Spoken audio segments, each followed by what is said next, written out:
4.72 million on asthma care, and yet they're telling us to wear a mask. So, you know, I want everyone to stand up for their rights here in Ireland. And just to say, I know I had there. Oh, sorry, there's 40,000 registered, 40,593 registered under asthma program here in Ireland. Now, every one of these people have a right to say, I will not wear a mask.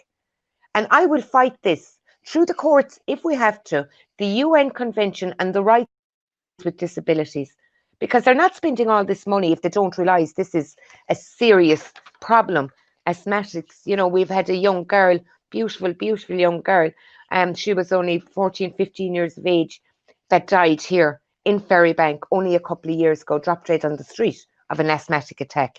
So, you know, if you have asthma, my advice is do not wear a mask. If you are a cancer survivor, have had radiation of the lung and radiated, which we now know, and it has, you know, I have the evidence of it. They have said they can burn 20% of your lung during breast cancer treatment. We have an extreme high amount of breast cancer. And let me remind people, breast cancer can happen in both male and female in this at any time. So it's not just a one gender cancer, unfortunately. I've been working with the cervical cancer group in Cork and cancer screening for many, many years. I've been a cancer advocate and I've been a disability advocate. And I'm pleased asking the people of Ireland, know your rights, mind your health, because what's up there will not mind your health. If you have any illnesses or any form of breathing disorders or things like, I know they're saying that children under 13, thank God, don't have to wear masks. But I know an awful lot of conditions like EDS, which thankfully is getting more coverage here in Ireland now, which hasn't been for forever and ever. And it's a thing called POTS, and it's mostly in teenagers. So it's those young teenagers that are going to collapse even quicker. And from what I've seen walking around the streets of Dublin or Waterford and everywhere I've travelled, it's the young teenagers that are wearing the masks. Please take, you know, if you have to work with a mask, fine. If not, and take as many breaks. You should, you know, there was a time you could take a cigarette break. Take a break. You know, I know I've put up a lot of things there, just on evidence we have on the masks. I'll give them there, and the World Health Organization. This is the 5th of June, 2020. All present. Sorry, now very small. All present, there is no effort. Sorry, there is no direct evidence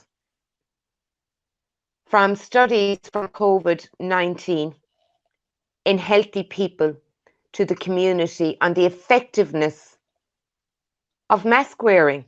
So there it is. You know, that's the New England Journal one you have up there. They're saying the same. I believe you have a CDC one there as well. So they're all saying this. So why is our minister saying we're having to wear masks? I personally won't be wearing a mask. I will fight for any person with a disability in this country, and we will go up against the government on this one and the transport boards for taking away the rights of people with disabilities that fought very hard for that travel pass, might I add.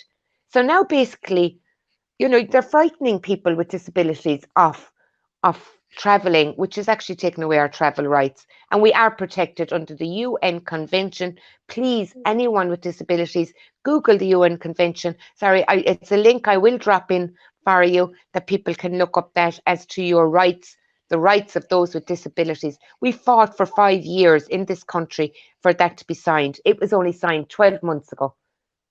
The ink isn't dry, and they're taking away the rights of those with disabilities. And I'd like to know what Gardaí, and I've sat on a policing committee for 5 years, what Garda has the right or the knowledge to decide whether your disability is a reasonable excuse or not. And it's not fair even to put it on them, in fairness. You know, they haven't even a clue how to handle this at this stage. It was thrown out there, and I just feel there's an awful lot of people going to get very cocky and feel they have powers and throw people off buses and trains and leave people abandoned, which will cause more stress, more anxiety. And I'm telling you now, I will not be wearing a mask in this country at any stage.